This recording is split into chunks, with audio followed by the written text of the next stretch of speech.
আমরা সকলে শক্তি অনুভব করতে চাই। এবার যদি আপনাকে জিজ্ঞেস করা হয় যে সবথেকে বেশি শক্তি, তাহলে তা পাবেন শুধু একতার দ্বারা, সংগঠনের দ্বারা। যদি আপনাকে উদাহরণ দিই, নিজের এই হাতটাকে দেখুন, 5টা আঙুল রয়েছে। কোনো একটা বস্তুকে নিজের একটা আঙুল দ্বারা তুলে ধরার চেষ্টা করে দেখুন, বড়ই কষ্ট হবে। তখন আপনি বুঝতে পারবেন যখন এই 5টি আঙুল একত্রিত হয় তখন কোনো কাজ কতটা সহজ হতে পারে। এটাই হলো শক্তি, একতার। সব থেকে ভালো উদাহরণ যদি আপনাকে দিই, তাহলে বাঁশি।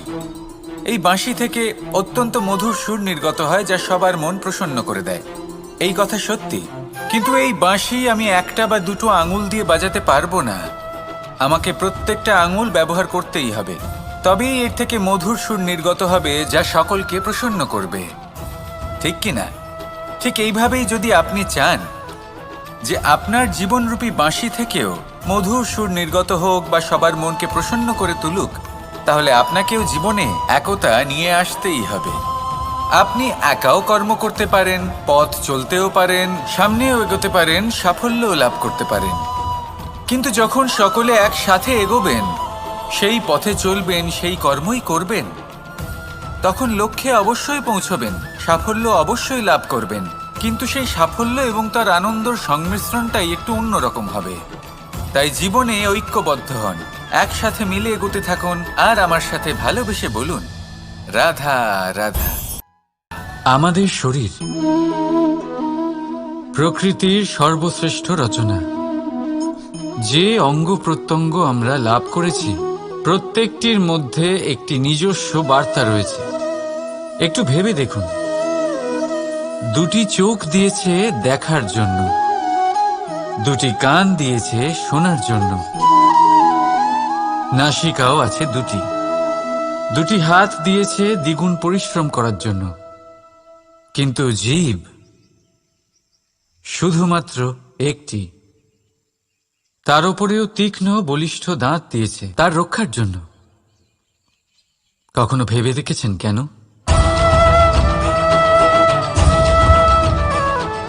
কারণ শব্দ আর শব্দের প্রয়োগ মানুষের সবচেয়ে বড় অস্ত্র, যার প্রয়োগ যত ভেবেচিন্তে করা যায়, মানুষ তার জীবনে ততটাই উপরে উঠতে পারে। তাহলে মনে রাখুন, দেখুন, শুনুন আর বুঝুন বেশি, বলুন কম।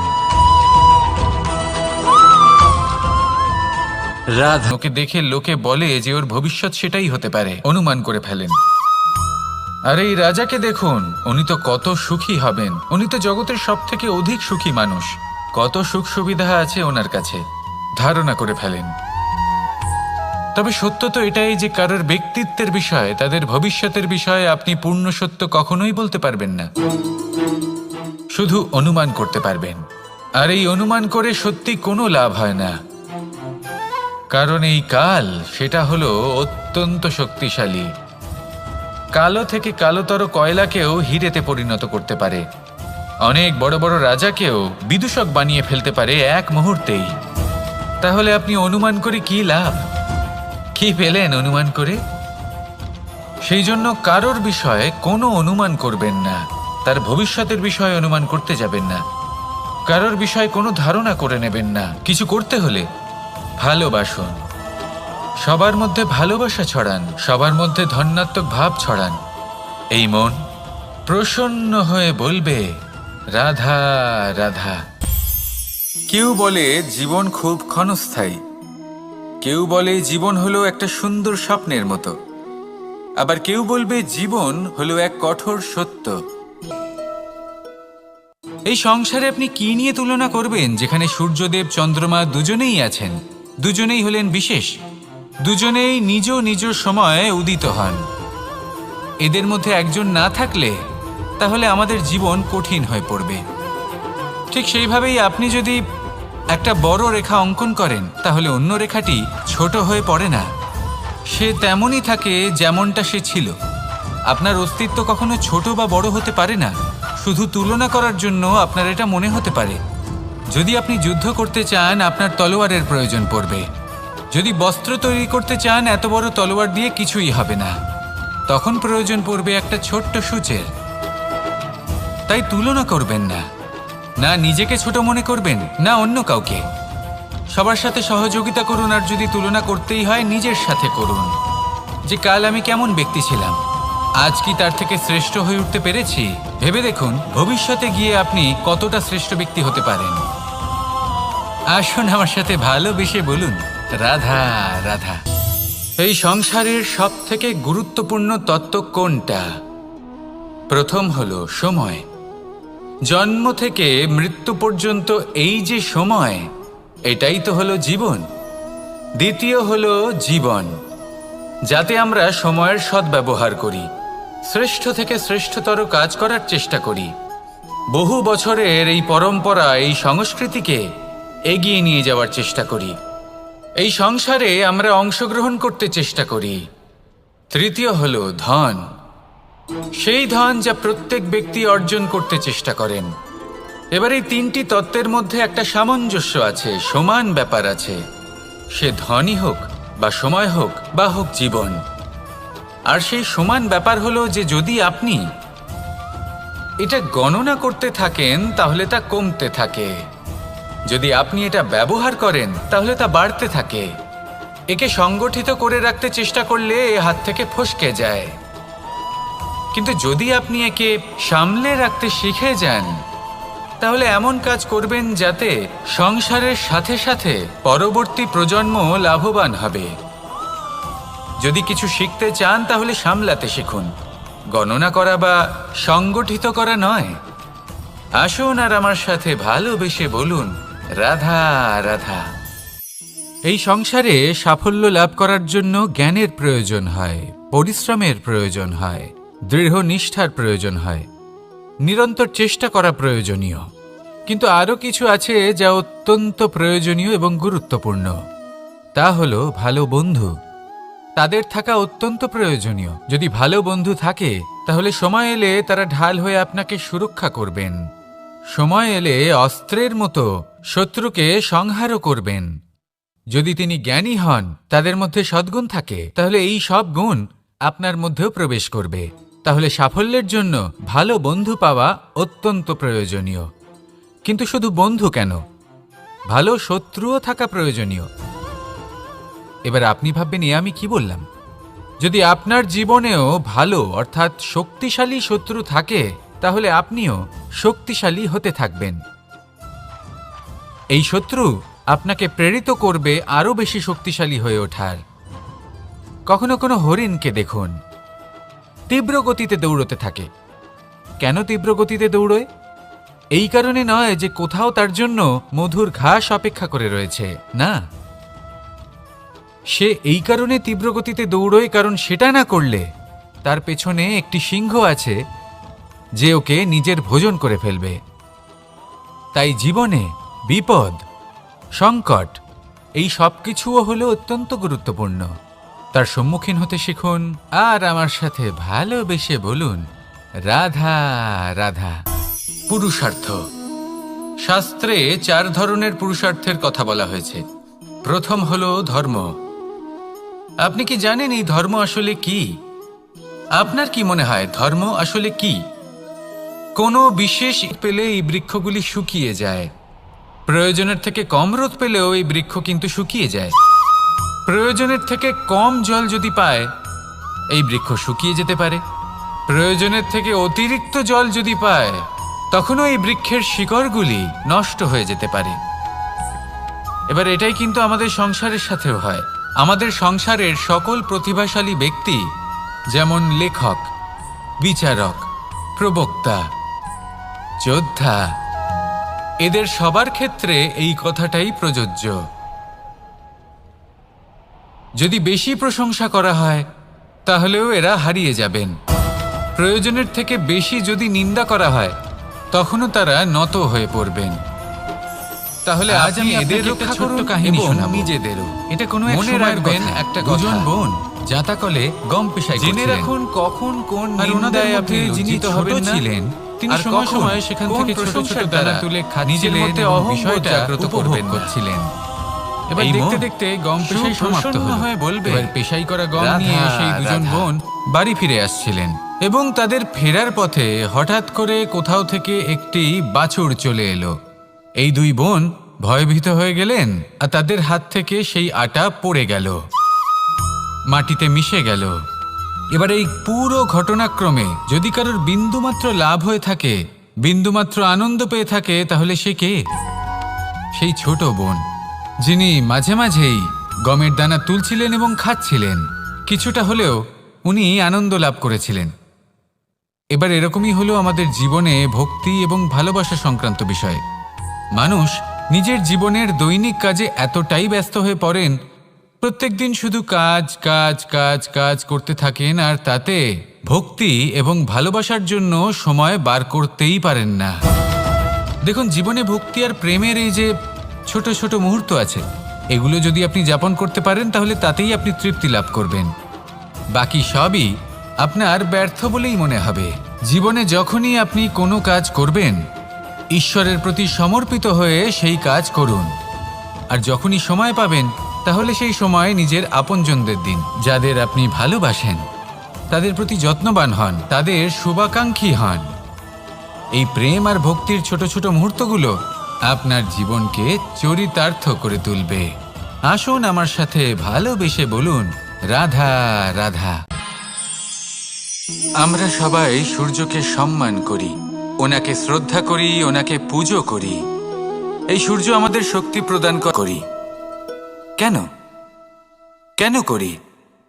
কারণ আমরা জানি যে সন্ধেবেলা যখন সূর্যাস্ত হবে, তখন শুধুমাত্র অন্ধকার বাকি থাকবে। ঠিক কিছুটা এরকমই হয় আমাদের মাতা পিতাও, যিনি আমাদের জন্ম দেন, আমাদের ভরণ পোষণ করেন, আমাদের বড় করেন, আমাদের প্রেম প্রদান করেন। কখনো কখনো তাদের মুখ থেকে কটু কথা নিঃসৃত হয়, আমাদের দুঃখ হয়, কিন্তু তখন আমাদের এটা বোঝা উচিত এগুলি নিঃসৃত হচ্ছে আমাদেরই মঙ্গলের জন্য। যেমন সূর্যদেব, উনিও উত্তাপ দিয়ে থাকেন আমাদেরই মঙ্গলের জন্য, যাতে ফসল পাকতে পারে, যাতে জল বাষ্প হয়ে মেঘ হতে পারে, বৃষ্টি হতে পারে, আর এই সংসারে নিরন্তর জলের প্রবাহ থাকে।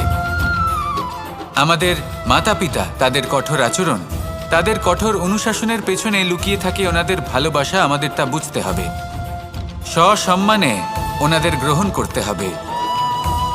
কারণ ঠিক সূর্যাস্তের পরে যেমন চতুর্দিক অন্ধকারচ্ছন্ন হয়ে যায়, তেমনি আমাদের জীবন থেকে যখন আমাদের মাতা পিতা চলে যায়, তখন আমাদের জীবনেও শুধু এবং শুধুমাত্র অন্ধকারই ছেয়ে থাকে।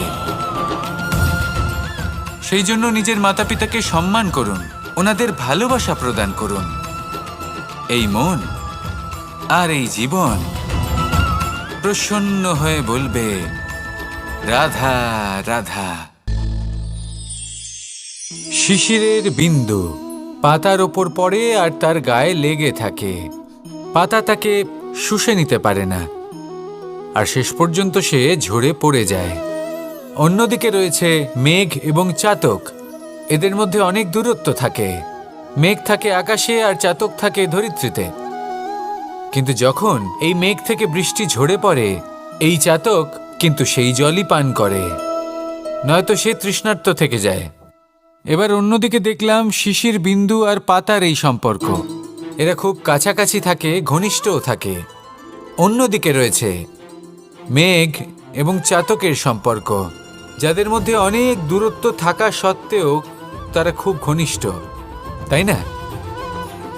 এই সারমর্ম খুব সরল। এই নৈকট্য, এই দূরত্ব, তা আপনার সম্পর্কে প্রভাব কিছুতেই ফেলতে পারে না। এই নৈকট্য, এই দূরত্ব, এইসব হলো শুধুমাত্র মনের ব্যাপার। কখনো আপনি অনুভব করেছেন আপনি কারোর থেকে অনেক অনেক দূরে আছেন, অনেক দূরে আছেন, তাও সেই ব্যক্তির প্রতি আপনি টান অনুভব করেন। সেখানে আপনি কারোর সাথে প্রত্যেক দিন অতিবাহিত করেন, সমস্ত জীবন অতিবাহিত করেন, সব থেকে বেশি সময় তার সাথে অতিবাহিত করেন, তাও তার প্রতি সেই টান অনুভব করেন না। এই সংকেত হলো মনের দূরত্বের। তাহলে মনের এই দূরত্ব দূর করুন আর আমার সাথে ভালোবেসে বলুন, রাধা রাধা। পাখি কখন জন্ম নেয়, কখন উড়তে শেখে, কখন বাসা বানাতে শেখে, কখন নিজের মৃত্যু লাভ করে, এসব আমাদের মধ্যে কেউ জানে হবে, কে জানে কি হবে আদি ইত্যাদি। এই সব ভাবনায় আমরা মগ্ন হয়ে যাই। কিছুটা এমনভাবে মগ্ন হই যে বর্তমানের কর্মের এই জীবনের যাত্রাপথে সেই সময়ের আনন্দ উপভোগ করতে ভুলে যাই। এবার দেখুন একটা পাখি কি করে। ওর কর্ম হলো গান গেয়ে চলা। ওই পাখি গেয়ে চলে, কেউ ওর গান শুনুক বা না শুনুক, কেউ আদৌ শুনছে কিনা সেই বিষয়টা নিয়ে সেই পাখির কিছুই যায় আসে না। সেই পাখি নিজের কর্ম করতে থাকে। হয়তো সেই জন্যই আপনি কখনো কোনো পাখিকে কাঁদতে দেখবেন না। এরকমই আপনাকে নিজেকে গড়ে তুলতে হবে। প্রথমে নিজেকে জিজ্ঞেস করুন, এই যে কর্ম আমি করতে চলেছি সেটা কি উচিত? যদি আপনার মনে হয় সেটা উচিত, তাহলে সেটা প্রমাণ করুন। এটা ভাববেন না যে এই সংসার কি ভাববে। আসুন আর আমার সাথে ভালোবেসে বলুন, রাধা রাধা। এই পুকুর দেখছেন আপনি? বাচ্চা, বৃদ্ধ, যুবক, যাকেই আমি জিজ্ঞেস করব এটা কি, সবার উত্তর সেই একই হবে। উত্তর তখনই বদলাবে যখন প্রশ্ন এটা হবে যে আপনি এই পুকুরে কি করতে চান। কেউ বলবে আমি এমনি এর পাড়ে বসে এই জল স্পর্শ করে ঠান্ডা হাওয়ার আনন্দ অনুভব করতে চাই। কেউ বলবে আমি এই পুকুরে সাঁতার কাটতে চাই। কেউ বলবে কাগজের নৌকা বানিয়ে আমি এতে ভাসিয়ে দিতে চাই। কেউ বলবে আমি মাছ ধরে নিজের জীবন যাপন করতে চাই, ইত্যাদি ইত্যাদি। আপনাকে একটা কথা বলে রাখি, আমাদের জীবনও এই পুকুরেরই মতন, একই রকম। কিন্তু আমরা এই জীবন নিয়ে কি করব সেই সিদ্ধান্ত আমাদের। এই পুকুরে আপনি মুক্তও পাবেন, আবার পাঁকও পাবেন। যদি আপনি মুক্ত পেতে চান তাহলে এই পুকুরের গভীরে আপনাকে যেতে হবে। ততটাই চেষ্টা করতে হবে যতটা করলে আপনি সেই মুক্ত অর্জন করতে পারবেন। না হলে শুধু পাঁকে হাত পড়বে। তাই যা আমি সর্বদা বলে থাকি, সিদ্ধান্ত আপনার। রাধা রাধা। এই সংসারের সবথেকে বড় সুখ কি? কেউ বলবেন নিজের লক্ষ্য প্রাপ্ত করা, কেউ বলবেন ধন উপার্জন করা, কেউ বলবেন নিদ্রাই সবথেকে বড় সুখ, কেউ বলবেন রাজ্য লাভ করা, আবার কেউ বলবেন মাতার হাত থেকে খাবার খাওয়া। অবশ্যই সহ্য করতে হবে, এটাই হলো প্রকৃতির নিয়ম। এই নিয়ম কিন্তু আমরা সবাই জানি, কিন্তু আমাদের মধ্যে বেশিরভাগ মানুষ এই বিভ্রান্তি নিয়ে বাঁচি যে এই যে প্রকৃতির নিয়ম তা আমার ওপর প্রযোজ্য নয়। তা কিন্তু নয়। আমাদের চতুর্দিকে এই যে নিসর্গ রয়েছে, আমরা তার কতটা ক্ষতি করি সেটা একবার ভেবে দেখুন। আমরা বনাঞ্চল জ্বালিয়ে দিই, বায়ু দূষিত করি, জল দূষিত করি, প্রাণীদের হত্যা আমরা করি। কেন? এই নিসর্গ আমরা নষ্ট করি, যদিও আমরা জানি যে আমরাও হলাম এই নিসর্গেরই অংশ। এবার দেখুন, শরীরের কোনো অংশে যদি আগুন ধরান, আস্তে আস্তে সমস্ত শরীরও জ্বলে যাবে। সেইভাবেই নিসর্গ যদি নষ্ট হয়ে যায়, তাহলে মনুষ্য জাতিও নষ্ট হয়ে যাবে। তাই এই যে নিসর্গ আপনি দেখছেন, এই পুষ্প, এই বৃক্ষ, বায়ু, জল, এদের সকলকে রক্ষা করুন, নষ্ট নয়। মনে রাখবেন, যদি নিসর্গ থাকে মানুষ থাকবে, যদি নিসর্গ থাকে তাহলেই জীবন থাকবে। আসুন আমার সাথে ভালোবেসে বলুন, রাধা রাধা। এই সংসারে সবাই বলেন আমি অর্জুনের মতো হয়ে উঠতে চাই। সবাই চায় যে তারাও যেন অর্জুনের মতো গান্ডীব লাভ করে। তারাও চায় যে তাদেরকেও মহাদেব এসে পশুপতি অস্ত্র দান করবেন। তারাও এটাই চায় মহাভারতের মতো মহাসংগ্রামে বিজয়ী হতে। কিন্তু সবাই ভুলে যান যে অর্জুন যা হতে পেরেছিলেন সবকিছুই অর্জন করেছিলেন। যদি আপনিও অর্জুনের মতো গান্ডীব লাভ করতে চান, তবে আপনাকেও তার মতোই শ্রেষ্ঠ কাঠ নির্বাচন করতে হবে। সেই কর্ম আপনাকেই করতে হবে। তার প্রত্যঞ্চা যাতে তীব্র হয় তার জন্য আপনাকে সর্বশ্রেষ্ঠ দড়ি খুঁজে বের করতে হবে। আপনার বাণ যাতে ঘাতক হয় সেই জন্য আপনাকে নতুন নতুন ধাতু খুঁজে বের করতে হবে। সেই শিক্ষা আপনাকে লাভ করতে হবে, তবেই আপনার ইচ্ছে পূর্ণ হবে। অর্জুন হওয়া বড়ই সরল, যদি আপনি কিভাবে অর্জন করতে হয় তা জানেন। শুধুমাত্র স্বপ্ন দেখেন যারা, তারা কখনোই অর্জন করতে পারবেন না। কিন্তু যদি কেউ অজ্ঞাতবাস ভোগ করতে পারে, যদি কেউ লাক্ষাগৃহ থেকে পালিয়ে বাঁচতে পারে, যদি কেউ কঠোর তপস্যা করতে পারে, প্রতীক্ষা করতে পারে এবং পরিশ্রম করতে পারে, তাহলে সে অর্জুন অবশ্যই হয়ে উঠবে। যদি আপনি অর্জুন হয়ে উঠতে চান তাহলে কর্ম করতে শিখুন আর আমার সাথে ভালোবেসে বলুন, রাধা রাধা। জীবন থাকলে লক্ষ্য অবশ্যই থাকবে। যদি লক্ষ্য থাকে তার পথ অবশ্যই থাকবে। যদি পথ থাকে, শুরু করিনি, কিন্তু যদি আপনি এরকম বলেন কোনো প্রমাণ দিন, এর কোনো সাক্ষী আছে, তখন রাজা সিংহ প্যাঁচাকে ডেকে পাঠালেন, যে সেই মুহূর্তে বৃক্ষের শাখার ওপর বসেছিল, সে সব কিছু দেখেছিল। প্যাঁচা সব সত্যি কথা বলল আর শেয়ালকে মৃত্যুদণ্ড দেয়া হলো। এবার এই কাহিনী আমি আপনাকে কেন শোনালাম? কারণ মানুষও কখনো কখনো এরকম কর্ম করেন যা শিয়াল করেছে। এটা ভাবেন কেউ দেখছে না, যখন আমি অনুচিত কর্ম করতেই পারি। কিন্তু না, আপনি যাই করুন না কেন, কেউ না কেউ অবশ্যই তা দেখছে। কোনো ব্যক্তি না হলেও কোনো প্রাণী, না হলে কোনো যক্ষ বা দেব বা প্রেত।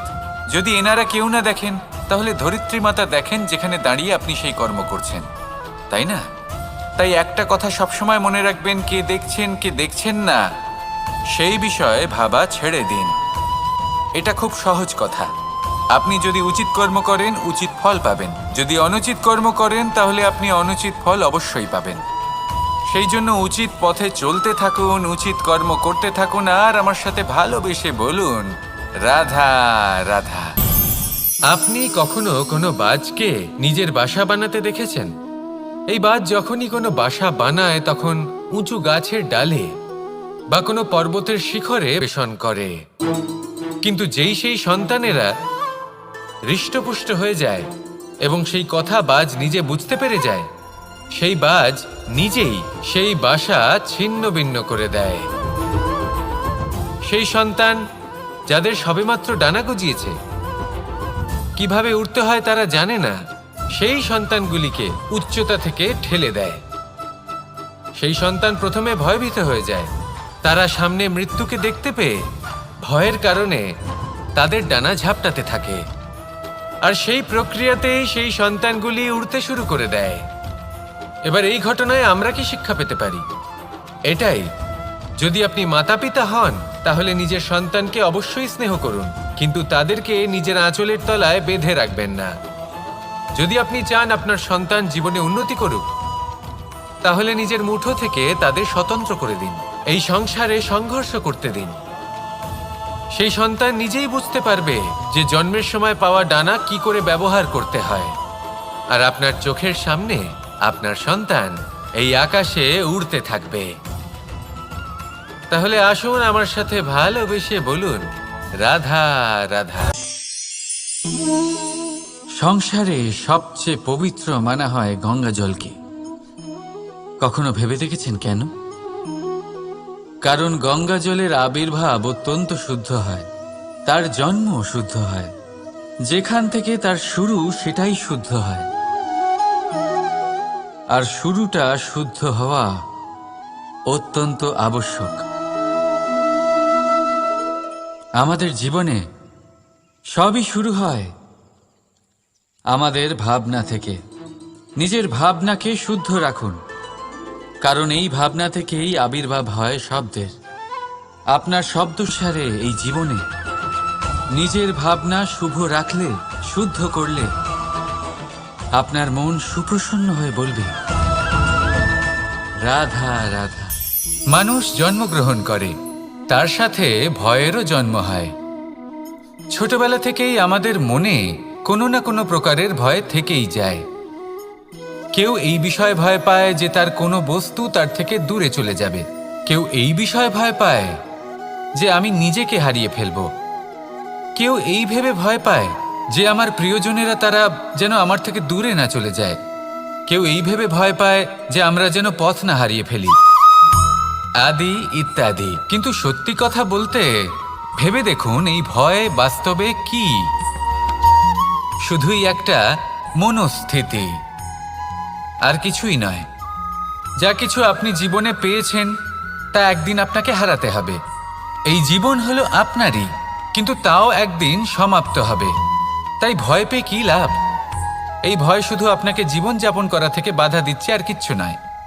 পথ হারিয়ে ফেললেই বুঝতে পারবেন যে নতুন পথ কিভাবে বানাতে হয়। কিছু মানুষকে জীবন থেকে হারালে তবেই আপনি বুঝবেন যে আপনার আপনজনকে। এই ভয়ের কারণে ভীত হয়ে থাকবেন না। এই তারা নক্ষত্র অন্ধকারের অভাবে গুরুত্ব হারায়। শিবকেও মহাদেব হওয়ার জন্য বিষপান করতে হয়েছিল। প্রত্যেক পরিস্থিতি, প্রত্যেক সাফল্য আপনার পরীক্ষা নেবে। তাতে উত্তীর্ণ হওয়া হলো আপনার কর্ম। যখনই আপনি ভয় পাবেন বা সংকটের সম্মুখীন হবেন, তখন সাহসের সাথে তার সম্মুখীন হন। মনে রাখবেন, যে সম্মুখীন হতে জানে সাফল্য তার সাথে সবসময় থাকে।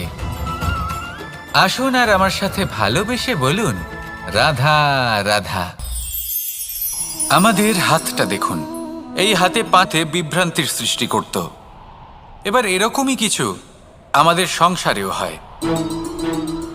আমাদের দেশ, যেখানে একটি ভূমির ওপর ভিন্ন ভিন্ন ধর্মের মানুষ বাস করেন, ভিন্ন ভিন্ন জাতি, ভিন্ন ধর্ম, ভিন্ন ভাষা। কিন্তু যদি আমরা এটা ভাবি যে কিভাবে এই দেশকে কল্যাণের পথে নিয়ে যাওয়া যায়, কিভাবে এর বিকাশ করা সম্ভব, তাহলে আমাদের একত্রিত হওয়া শিখতে হবে। যেইভাবে 5টা আঙুল একত্রিত হয়, মুষ্টিবদ্ধ হয়, সেইভাবেই আপনার যে ভাষাই হোক, যে ধর্মই হোক, যে জাতি হোক না কেন, ঠিক আছে, আবশ্যক হলো আপনার নিজের কর্মভূমির সাথে, আপনার ধরিত্রীর সাথে যুক্ত থাকা, সাথে থাকা। তবেই দেশের উন্নয়ন সম্ভব। তবেই এই দেশ স্বতন্ত্র থাকবে, সফল হবে, আর এই মন প্রসন্ন হয়ে বলবে, রাধা।